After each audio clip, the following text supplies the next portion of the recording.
বাসা থেকে মাইরে আইছিস না, দেখ আমি তোর 12টা বাজাম। খালাকি আরে একটা কথা কবি না, একটা কথা কবি না, একদম চুপচাপ এই জায়গায় দাঁড়ায় থাক। এই শয়তানের বাচ্চা হারামজাদা, 2 টাকা ইনকাম করে বড় ভালো মন্দ কিনা দেওয়ার মুরদ নাই, ভালো মন্দ খাওয়ানোর মুরদ নাই। এই এদিকে দাঁড়া, এদিকে দাঁড়া। আর বইয়ের গায়ে হাত তোলার মুরদ আছে? হ্যাঁ, এত সাহস তুই কই পাইছিস? হ্যাঁ, এত সাহস তুই কই পাইছিস? আরে তোমার কি হয়েছে, তুমি এমন করতেছো কেন? কেমন করবো তোর লাগে, কেমন করবো আমি তোর লাগে? হ্যাঁ, তুই আমার বাসা থেকে মাইরা এই জায়গায় এসে ডিউটি করতেছিস, এই জায়গায় এসে ডিউটি করতেছিস না? আরে চুপ থাকো না, সিসি ক্যামেরা আছে উপর থেকে, সারা দেখলে আমার চাকরি চলে যাবে। দেখুক সবাই, দেখুক সবাইরে আমি জানাবো তো 2 টাকা বউরে ভালো মন্দ জিনিস কিনা দেবো সেই যোগ্যতা তো তোর নাই। হারামজাদা, বউরে মারার যোগ্যতা তোর আছে, এগুলো আমি সব মানুষকে জানাবো, সবাইরে জানাবো। তুই আমার মাইরা আইছিস না, তুই আমার মাইরা আইছিস না, এই, আমার গায়ে এই, চুপ থাকো, চুপ থাকো। কি চুপ থাকবো, কি চুপ থাকবো? এখনো তো ভাগ্য ভালো, তোর কিছু বলি নাই, এখনো তোর ভাগ্য ভালো। আরে বাবা, তুমি এখানে এসে চিল্লাচিল্লি কেন করতেছো? বাসার ঝামেলা বাসায় দেখবা, আমার অফিসের সামনে এসে আমার সাথে এরকম ঝগড়া করলে আমার স্যার আমাকে এখান থেকে লাথি মেরে বের করে দিবে। দেখ তোর চাকরি থেকে বাইর করা, তোর চাকরি থাকলে আমার কি, তোর চাকরি না থাকলে আমার কি? হ্যাঁ, আমি তো তোর সংসার করবো না, আমি তোরে পুলিশ দিয়ে ধরাই দিমু। গোলামের পুত, শয়তানের বাচ্চা, তুই আমার গায়ে হাত তুলস? হ্যাঁ, আমার মায়ের আসোস? ওই দেখ, ওই যে তোর বাপের আইতাছে, আজকে তোর 12টা বাজবো, তোরে হাজতে নিয়ে আব্বা ডাকায় ছাড়বো, দেখিস। কিরে বোন, কি হয়েছে তোর? এত জরুরি ডাকলে আমাকে? ইমার্জেন্সি কাজ রেখে অফিসে আমি তোর কাছে ছুটে আসলাম, কি হয়েছে আমাকে বল। ভাইয়া কি হয়নি তাই বলো। এই হারামজাদা প্রতিনিয়ত আমার গায়ে হাত তুলে আমাকে মারধর করে, আজকে সকালেও ও আমাকে মেরে তারপর আসছে এইখানে দারোয়ানের চাকরি করতে। ভাইয়া তুমি এর একটা বিহিত করো, এই গোলামের পুত্রে উচিত শিক্ষা দাও। আমি ওর সাথে সংসার করব না, ও আমার জীবনটা জ্বালায়া পুড়ায়া নরকে পরিণত করে দিছে। ভাইয়া আমি ওর সাথে সংসার করতে চাই না, আমি আর এইখানে এক মুহূর্ত থাকবো না। ও আমাকে যেইভাবে অত্যাচার করে, যেইভাবে মারধর করে, আমি আর ওর সাথে সংসার করব না। গোলামের পুত, আমার ভালো মন্দ কিছু খাওয়ানোর মরদ নাই, 2 টাকা দিয়ে ভালো শাড়ি কিনা দেওয়ার মরদ নাই, খালি মরদ আছে আমাকে মারধর করার, আমাকে মারধর করে খালি। আমি এগুলো আর সহ্য করতে পারতেছি না। ভাইয়া তুমি আমাকে আজকে এখন এই মুহূর্তে এখান থেকে নিয়ে চলো, আমি ওর সাথে সংসার করব না, আমি ওর ডিভোর্স দিব। হেই বেয়াদব, তোর কত বড় সাহস, তুই আমার বন্ধুর বোনের গায়ে হাত দিস, তা আবার প্রতিদিন। এই তোরা আজকে আমি ধরে নিয়ে যাবো, ধরে নিয়ে যায় না তোকে নারী নির্যাতনের মামলা দে না জেলের ভাত খাওয়াই দেবো। তোর কত বড় সাহস, একজন শিল্পপতির বোনের গায়ে তুই হাত দিস? দাঁড়া, কত ধারে কত চাউল তোরা আজকে জেলে বসে বসে আমি দেখাবো। আর জেলে নিয়ে যায় না তোকে এমন পিটানি দেবো, তুই কোনোদিন না আমার বোনের চোখের দিকে তাকাই কথা কর সাহস পাবি না। এই তোর থাপ দেয় না কান মানে একদম ফেলাই দেবো। কত বড় সাহস! আনোয়ার থাম বেটা। বন্ধু, ও কি ভুলে গেছে তুই একজন শিল্পপতি? আর তোর যে অনেক ভাই ব্রাদার আছে, অনেক ফ্রেন্ড সাইকেল আছে, বড় বড় অফিসার, এটা কেউ জানে না? ওর কত বড় সাহস, দেখলেই তো হিরোইনের মতন লাগে। আবারই এত সুন্দর একটা মেয়েকে তোর জীবনে পাইছিস, সাত কপালের ভাগ্য, আর তুই তাকে মারধর করিস? আরে ভাই থাম না, ছোট বোনের জামাই, এখন বিষয়টা জানতে হবে। আচ্ছা এই জামাই, তুমি কও তো আসলে কি ঘটেছে? ভাইজান, আজকে যদি আপনি আমার কাছে সবকিছু জানতে চাইছেন, আমি আপনার সবকিছু কমু, আজকে আর কোনো কিছু লুকামু না। এই চুপ, একদম চুপ, আর একটা কথা বলবি না। যা বলার আমার ভাইরা আমি বলতেছি। ভাইয়া তুমি জানো ওর সাথে বিয়ে দেওয়ার পর থেকে আমি যে কতটা অশান্তিতে আছি। ও আমাকে প্রতিনিয়ত টর্চার করে, আমাকে মারধর করে, আমাকে আমাকে না খাইয়ে রাখে। ভাইয়া আমার এই অভাব অনটন আর ভাল লাগতেছে না, আমি এই যন্ত্রণা আর সহ্য করতে পারতেছি না। ভাইয়া তুমি জানো ও আমাকে কতটা অভাবে রাখছে তোমার কাছে। আমি যদি 1000 টাকা চাইতাম, তুমি আমাকে 5000 টাকা দিতা, আর আমি ওর কাছে 10টা টাকা চাইলেও পাই না। দোকানে গিয়ে যে 10টা টাকার কিছু কিনে খাবো সেইটাও পারি না, শপিং মলে গিয়ে যে ভালো কোনো কাপড় চোপড় কিনবো সেইটাও পারি না। আমার ঘরে চাল থাকে না, ডাল থাকে না, হ্যাঁ একদিন ডাল থাকে তো আর একদিন তেল থাকে না, হ্যাঁ একদিন তেল থাকে তো আর একদিন চাল থাকে না। আমি আর এই অভাব অনটন সহ্য করতে পারছি না। ভাইয়া ভাইয়া তুমি আমাকে কোন নরকে পাঠাইছো? আমার কাছে তো প্রত্যেকটা মুহূর্ত, প্রত্যেকটা সেকেন্ড মনে হয় আমি একটা নরকের মধ্যে বসবাস করছি। আমার এগুলো আর সহ্য হচ্ছে না ভাইয়া, আমার এখানে দম বন্ধ হয়ে আসছে। আসছে। ভাইয়া তুমিই বলো না, একটা মানুষ একটা মানুষ কতটা অবহেলা সহ্য করতে পারে। একটা মানুষের সাথে যখন প্রতিনিয়ত টর্চার করা হয়, খাবারের কষ্ট দেওয়া হয়, সেই মানুষটা কি ঠিক থাকতে পারে? তুমিই বলো। ভাইয়া আমি তো তোমার একটা মাত্র আদরের বোন, তোমার ছোট্ট বোন। তুমি আমাকে কখনো অভাব অনটন বুঝতে দাওনি, কিন্তু কিন্তু ওর সাথে বিয়ে হওয়ার পরে ভাইয়া তুমি জানো এমন অনেক দিন গেছে, সারা দিন আমার না খেয়ে থাকতে হয়েছে। এমনও দিন গেছে 2 দিন পর্যন্ত না খেয়ে থাকতে হয়েছে। আমি ওকে বিয়ে করে যে কত বড় ভুল করছি ভাইয়া। ভাইয়া আমি কি দোষ করছিলাম? কেন তুমি এর মতো একটা গরিব ছোট লোকের সাথে আমাকে বিয়ে দিয়েছো? ভাইয়া আমি তো আগেই তোমাকে বলছিলাম আমি এই ছোট লোকটাকে বিয়ে করব না, কিন্তু তুমি তুমি তো আমাকে বলছো এই ছেলে নাকি আমাকে সুখে রাখবে, শান্তিতে রাখবে। এখন দেখো আমাকে কতটা সুখে রাখছে। আমাকে প্রতিনিয়ত মারধর করে, আমাকে অত্যাচার করে। দেখো আমি কি শাড়ি পরে রয়েছি, এটা কোনো শাড়ি? এটা তো মানুষের বাসার কাজের লোকেরাও পরে না। আমাকে দেখো কি হালে রাখছে। আমি যখন তোমার ঘরে ছিলাম তখন কি এইরকম অবস্থায় ছিলাম? তুমি আমাকে কখনো কোনো জিনিসের অপূর্ণতা রাখোনি। আমি তোমার কাছে একটা জিনিস চাইলে তুমি আমার জন্য 5টা জিনিস নিয়ে আসছো। আমি যদি বলতাম যে ভাইয়া আমার ওই ড্রেসটা পছন্দ হয়েছে, আমার ওই ড্রেসটাই লাগবে, ওইটার দাম যদি 1 লাখ টাকাও হইতো, আমি চাওয়া মাত্রই তুমি আমার জন্য নিয়ে আসতা। আর ও আমাকে 2000 টাকা দিয়ে একটা শাড়ি কিনে দিতে পারে না। ভাইয়া তুমি জানো রাস্তাঘাটে যখন আমি চলাচল করি, আমার বান্ধবীদের সাথে যখন দেখা হয়, তখন ওরা আমাকে বলে আরে তোর এই অবস্থা হয়েছে কেন? তোকে তো মানুষের বাসার কাজের লোকদের মতো লাগতেছে। আমি ওদের সামনে মুখ দেখাতে পারি না ভাইয়া, আমার মান সম্মান থাকে না। আমাকে যে যা ইচ্ছে হয় অপমান করে যায়। আমি এই অপমান আর নিতে পারতেছি না, আমি এগুলো আর সহ্য করতে পারতেছি না। সবাই আমাকে বলে দেখ, আমাকে দেখ, আমাদেরকে দেখ, আমাদের আমার হাজবেন্ড আমাকে অমুক মার্কেট থেকে ব্র্যান্ডেড এই শাড়ি এনে দিছে, আমার হাজবেন্ড অমুক জায়গা থেকে আমাকে এই ডায়মন্ডের নেকলেস এনে দিছে, আমাকে এই স্বর্ণের নেকলেস দিছে। আমি কি বলবো ভাইয়া? ও তো আমাকে 100 টাকা দিয়ে একটা মালাও কিনে দিতে পারে না। আমি কি বলবো? আমি ওদের সামনে গেলে আমার মান সম্মান থাকে না। আমি ওরে বিয়ে করে যে কত বড় ভুল করছি, কতটা পস্তাইতেছি, আমি তোমাকে বলে বোঝাতে পারবো না ভাইয়া। আমি আর এই নরকে থাকতে চাই না ভাইয়া। তুমি আমাকে এইখান থেকে নিয়ে চলো, এইখানে আমার দম বন্ধ হয়ে আসে। আমি আর ওর সাথে থাকতে পারবো না ভাইয়া। ভাইয়া আমি তোমাকে রিকোয়েস্ট করতেছি, আমি তোমার পায়ে ধরতেছি ভাইয়া, প্লিজ ভাইয়া তুমি আমাকে এই নরক থেকে নিয়ে চলো না প্লিজ। হ্যাঁ তুই চুপ থাক না। আরে চুপ থাকবে কিভাবে? চুপটা থাকবে কিভাবে? তুই কি বুঝতে পারতেছিস না তোর বোনডারে প্রতিদিন মারধর করে? আরে হারামজাদা, তোর কত বড় সাহস! তুই এই মেয়েটাকে সবসময় মারধর করিস। এই চল, তোর আজকে না আমি জেলে নিয়ে যাবো, জেলের ভাত তোকে খাওয়াই দেবো। এই চল। আরে দাঁড়া, তোরে আনছে সমাধান করতে, তুই আর বেটা ঝামেলা করতেছিস। দাঁড়া। আচ্ছা জামাই তুমি বলো তো কি হয়েছে? আর শোন, আমি তো জেনে শুনে ওর কাছে আমার বোনকে বিয়ে দিছি। আমি জানি ও একটা ভালো ছেলে, ও সবসময় যা বলে সত্য কথা বলে। শোন আর বলো তো কি হয়েছে? হ ভাইজান, আজকে আপনার আমি সব কিছু খুলে কমু।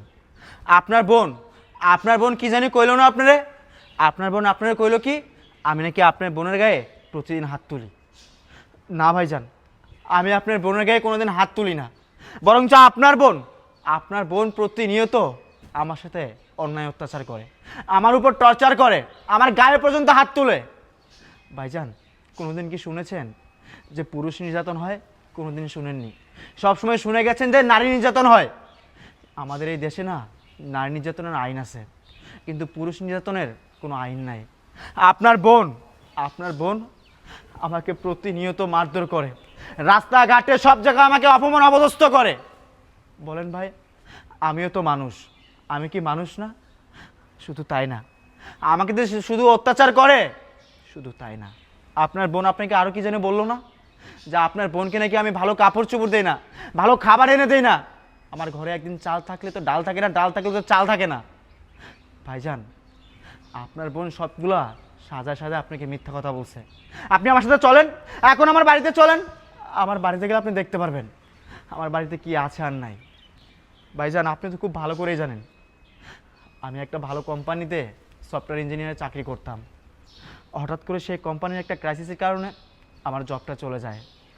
তারপর থেকে আমি ভেবে পাচ্ছিলাম না কোথায় যাব, কি করব, কিভাবে চলবো। ঢাকা শহরে তারা বসে থাকলে কেউ কাউকে কখনো চালাবে না। আর অন্যদিকে আপনার বোনের চাহিদা, আপনার বোনের চাহিদার কোনো শেষ নাই। আজকে আপনার বোনের দামি শাড়ি লাগে, দামি ড্রেস লাগে, দামি গহনা লাগে। আরে বিশ্বাস করেন ভাই, আমি যখন ভালো চাকরিটা করতাম না, আপনার বোন আমার কাছে যখন যেটার আবদার করতো আমি সেটাই তার সামনে হাজির করতাম। কোথা থেকে আনবো, কী করে আনবো, সেটা আপনার বোন একটাবার চিন্তা ভাবনা করতো না। এই তুমি যে তোমার ভাইকে মিথ্যা কথাগুলো বললা, একটাবার কি বিবেকে বাঁধলো না তোমার? তোমার কি বিবেক বলতে কিছু আছে? আমার তো মনে হয় না তোমার ভিতরে বিবেক মনুষ্যত্ববোধ বলতে কিছু আছে। আজকে তোমার ভিতরে যদি বিবেক মনুষ্যত্ববোধ বলতে কিছু থাকতো না, তাহলে এমন জঘন্য মিথ্যা কথা, জঘন্য কাজগুলো কখনোই করতে পারতা না। আর ভাইজান, আমি আজকে 2 মাস হলো সিকিউরিটি গার্ডের চাকরি নিয়েছি।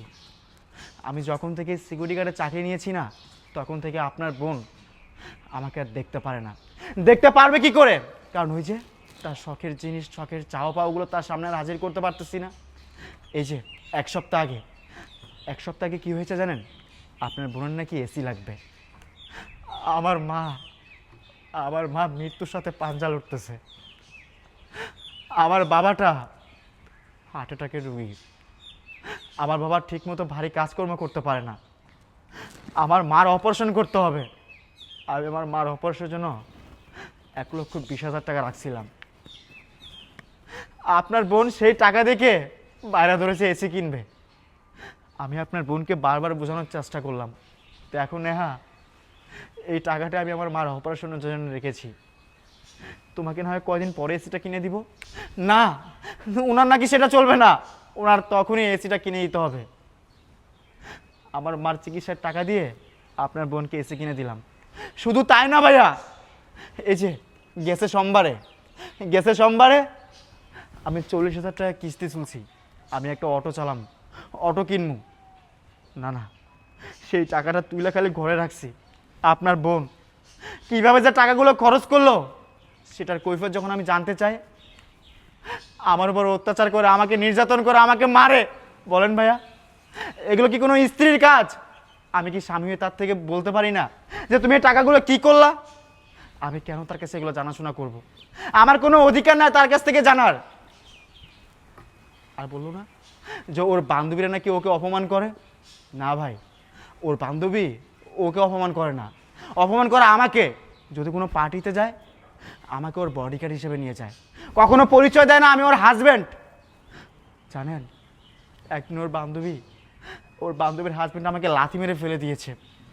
ও এক বিন্দু পরিমাণ প্রতিবাদ করলো না। এই সেদিন তুমি কি করে চুপ থাকলে বলো তো? ভাই, আমি না এসব আর মেনে নিতে পারতেছি না। আপনার বোনের এসব কীর্তিকলাপ আমার আর ভালো লাগতেছে না। আমার বাবা মা আমাকে বারবার করে বারণ করেছিল, বাবারে এমন মেয়েকে তুই বিয়ে করিস না। আমি শুধু আপনার কথা শুনে বিয়ে করেছি, কারণ আপনি অনেক ভালো মানুষ, আপনি একজন মহৎ মানুষ। আপনার কথা আমি ফেলতে পারিনি। আমি ভেবেছিলাম আমার বাবা মা একদিন না একদিন ঠিকই মেনে নেবে, কিন্তু আপনার বোন আমার বাবা মাকে পর্যন্ত দেখতে পারে না ভাই। আমার বাবা মা যখন আমার বাসায় আসতো না, তখন আপনার বোন আমার বাবা মাকে দূর দূর করে বাসা থেকে তাড়িয়ে দিত। আমার বাবা মার কি ইচ্ছা জাগে না, আমার বাবা মার কি শখ হয় না যে আমার বাড়িতে আসবে, দুবেলা দুমুঠো ভাত খাবে, আমার বাড়িতে ঘোরাফেরা করবে? আপনার এই বোনের জন্য আমার বাবা মা সেটাও করতে পারতো না। কিভাবে করতে পারবে? কারণ ওই যে ছোট থেকেই আপনি আপনার বোনকে আদরে বাদর বানিয়ে ফেলেছেন। আপনার বোন যদি বুঝতো যে বাবা মা কি, তাহলে বাবা মার সাথে এমন জঘন্য ব্যবহার কখনোই করতো না। এই তোমাকে একটা কথা বলি শোনো, তুমি আমার বাবা মার সাথে যে খারাপ ব্যবহারগুলো করতা না, আমার না খুব কষ্ট হইতো, খুব খারাপ লাগতো। আমি তোমাকে কিছু বলতাম না। কেন বলতাম না জানো? এই মানুষটার কারণে তোমাকে আমি কিছু বলতাম না। কারণ এই মানুষটাকে আমি অনেক সম্মান করি, অনেক শ্রদ্ধা করি। বাবা মা কি জানো? বাবা মা হচ্ছে বটবৃক্ষের ছায়ার মতো, যারা রোদে পুড়ে সন্তানদেরকে সবসময় বুকে আগলে রাখে। একটা ঘরে যখন একটা মোমবাতি জ্বালানো হয় না, তখন সেই ঘরটা আলোয় আলোকিত হয়ে যায়, কিন্তু সেই মোমবাতিটা যখন বন্ধ হয়ে যায়, সেই ঘরটা অন্ধকারে পরিণত হয়ে যায়। ঠিক তেমনি একটা সন্তানের জীবন থেকে যখন বাবা মা শব্দটা মুছে যায়, তখন থেকে সেই সন্তানের জীবনটাও অন্ধকারে পরিণত হয়ে যায়। আমার বাবা মা বেঁচে থাকতেও না আমার জীবনটা অন্ধকারে পরিণত হয়ে গেছে, শুধুমাত্র তোমার জন্য। এই কোনোদিন কি বলেছো আশিক, তোমার বাবা মাকে আমি আমার নিজের বাবা মা মনে করি? কোনোদিন বলোনি। আজকে যখন তোমার ভাই চলে আসছে এখানে, তখন আমার নামে যত মিথ্যা অপবাদ আছে সব কিছু তোমার ভাইকে বলতেছো। আর এই যে স্যার, আপনারা কইতাছি, আপনারা তো আইনের লোক, আপনারা কি একটাবার যাচাই বাছাই করতে পারলেন না যা আপনার বন্ধুর বোন সত্যি বলতেছে না মিথ্যা বলতেছে? আপনি এসে কি করলেন? আপনি এসে আমাকে জাজ করা শুরু করলেন, আমাকে নাকি জেলে ঢুকাবেন। স্যার, আমি যদি কোনো অন্যায় করি, আমি যদি কোনো অপরাধ করি, তাহলে আমি আমার সাজা ভোগ করুম, কিন্তু আমি যদি কোনো অন্যায় না করে অনেক সাজা ভোগ করি, তাহলে তো সেটা আর হইল না। আমি আপনার থেকে অন্তত এটা কখনো আশা করি নাই।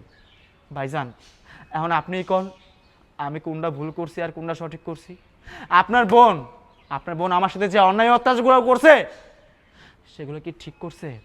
আপনিই কোন এগুলো কি ঠিক করছে ভাইজান? রিল্যাক্স, আমি সব বুঝি তো।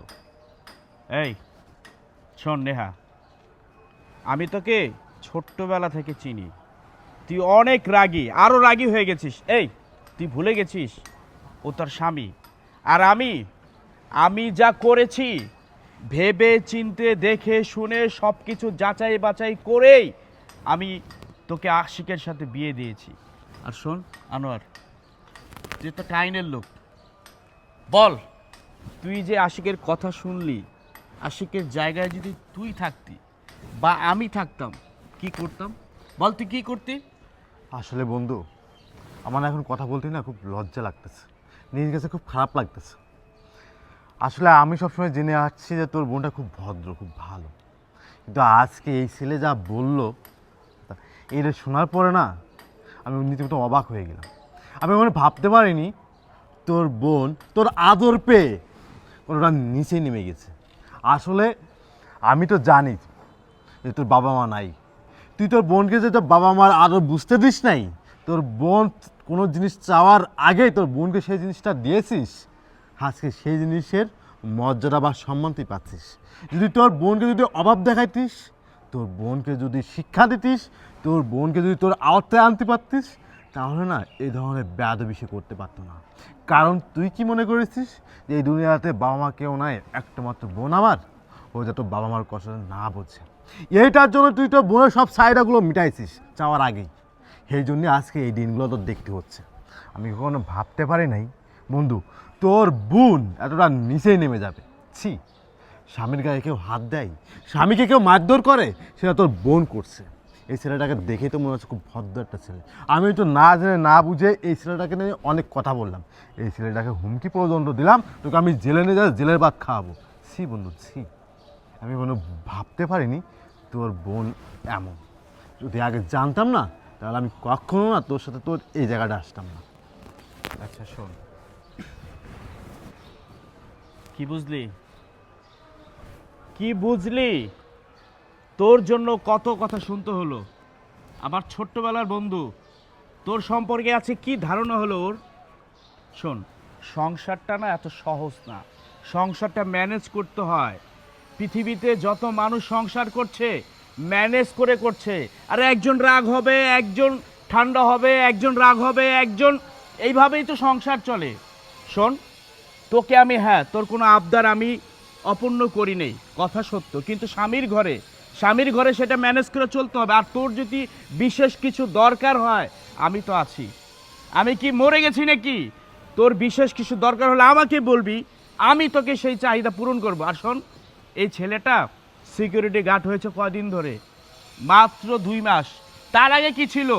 তুই যে বললি আমি তোকে এই ছেলেটার কাছে বিয়ে দিয়েছি, এই ছেলেটা একজন শিক্ষিত, একজন সফটওয়্যার ইঞ্জিনিয়ার, এই ছেলেটার চরিত্র ভালো, এবং আমি শুধু ওকে দেখেই শুধু তোকে বিয়ে দেইনি, ওর বাবা মা সম্পর্কে জেনেছি, ওদের গ্রামের প্রতিটি ঘরে ঘরে আমি যে খোঁজ নিয়েছি এই ছেলেটা কেমন। আরে আমার বোনকে আমি কার কাছে বিয়ে দিব সেটা আমি কি যাচাই বাছাই করব না? আরে সামরিক সময়ের জন্য তোরা কষ্টে আছোস, আরে এটা একটা শুধুমাত্র তোদের পরীক্ষা। আরে আল্লাহ পাক চাইলে আবার ওকে ঘুরে দাঁড়াতে সাহায্য করতে পারে। শোন, আমি চাইলে ওকে একটা ভালো চাকরি দিতে পারি। আমি বলেছিলাম, ও কি বলেছে জানিস? ও বলছে না ভাই, আমার যোগ্যতায় আমি চাকরি খুঁজে নেব। তোমাকে বলেছিলাম না? জি ভাই। আর আজকে তুই যে ছেলেটাকে সবার সামনে অপরাধী বানাচ্ছিস, আজকে আমার বন্ধু অনেক কিছু না জেনেই কিন্তু আশিক তোমাকে অনেক কথা বলেছে। ওর হয়ে আমি সরি বলছি। আর শোন, যত কিছুই তুই বলিস না কেন, যত কিছু করিস না কেন, তোকে আশিকের সংসার করতে হবে এবং মিলে মিশে থাকতে হবে। আর যদি ফের শুনি তুই আশিকের গায়ে হাত তুলেছিস, এই, তোকে কি এই শিক্ষা দিয়েছে আমি? তুই স্ত্রী হয়ে কিভাবে একটা স্বামীর গায়ে হাত তুলিস? এই, এটা কি আহা, এটা কি? শোন আশিক, কি বলবো, আসলে আমার ছোট্ট বোন, ওকে অনেক লাই দিয়ে বড় করেছি, কিন্তু শোন এদিকে আস। আমি চাই তুই ভালো থাক এবং স্বামীকে নিয়ে ভালো থাক।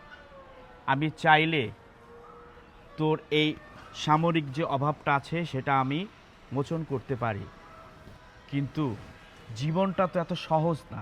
তোকে অনেক পথ যেতে হবে, নিজের পায়ে দাঁড়াতে হবে। আশিক তো ঠিকই করেছে, আশিক কারো সহযোগিতা নিতে চাচ্ছে না। আমি অনেকবার বলেছি ওই সহযোগিতা নিবে না। ওই বলেছে ভাইয়া আমার সংসারের যত অভাবই থাক আমি আপনার বোনকে ভালো রাখবো। আর কি বললো আশিক? ওর মায়ের জন্য 1,20,000 টাকা রেখেছে চিকিৎসার জন্য, তুই সেই টাকা দিয়ে এসি কিনতে চেয়েছিস? এই, তোরে কি লেখাপড়া শিখাইনি? তুই কি এডুকেশন পাস করিসনি? শুধু শিক্ষিত হলে হয় না রে, মানুষ হতে হয়। আমার মনে হয় আমি তোকে মানুষের মতো মানুষ করতে পারিনি। আর শোন, আমার অফিসে অনেক কাজ রয়েছে, খুব জরুরি কাজ রয়েছে, তবুও আমি তোর কথা এসেছি। আমার মনে হয় এসে ভুল করেছি আমি। আর শোন, ফের যদি আশিকের সাথে ঝগড়া করিস, কি ভেবেছিস আশিকের সাথে ঝগড়া করে আমার বাড়িতে চলে যাবে? না না না না, আমি জেনে শুনে আমার বোনের জীবনটা নষ্ট করতে চাই না। যত কিছু হোক এই আশিকের সাথেই তোর সংসার করতে হবে। ফের আমার বাসায় ভুলেও যাবি না, আর আমার বাসায় গেলেই কিন্তু তোকে আমি জায়গা দিব না। আর কখনো যদি শুনি না যে তুই আশিককে ডিভোর্স দিবি, কথাটা মনে রাখবি। ভাইয়া তুমি থাকো, আমার ছোট বোনটা দেখে রেখো। তোকে বলে দিচ্ছি বাবু, চল। ও, তোর পুরা নাম তানোর হোসেন বাবু। চল বন্ধু। ফের এই স্বামীর ঘরই করতে হবে তোকে। চল। তুই ভালো হন। ভাইয়া, ওগো দেখো, আমি ভুল করে ফেলছি। আসলে তোমার সাথে আমার এই ধরনের আলোচনা করা একদমই ঠিক হয় নাই। আমি যা করছি ভুল করছি, আমি আমার ভুলটা বুঝতে পারছি। প্লিজ তুমি আমাকে মাফ করে দিও। আমি আর কখনো তোমার সাথে এই ধরনের বিহেভিয়ার করবো না। আমাকে একটা সুযোগ দাও, আমি ভালো হয়ে যাব। দেখো, একটা কথা বলি, একটা মানুষ যখন তার নিজের ভুলটা বুঝতে পারে না, তাকে ক্ষমা করে দেওয়া উত্তম। আমি তোমাকে ক্ষমা করে দিলাম, কিন্তু তোমার কাছে আমার একটা রিকোয়েস্ট, কখনো আমার সাথে এমন খারাপ ব্যবহার করো না। খুব কষ্ট লাগে আমার, খুব খারাপ লাগে আমার। ঠিক আছে, আমি তোমাকে কথা দিচ্ছি আর কখনো তোমার সাথে খারাপ ব্যবহার করব না। আচ্ছা ঠিক আছে, তুমি তাহলে বাসায় যাও, আমি স্যারের কাছ থেকে আজকে ছুটি নিয়ে আসছি। আজকে দুজন মিলে ঘুরতে যাবো। আচ্ছা ঠিক আছে, তাহলে আমি বাসায় গিয়ে তোমার পছন্দের পায়েস বানাই, ঠিক আছে? আচ্ছা। ওকে।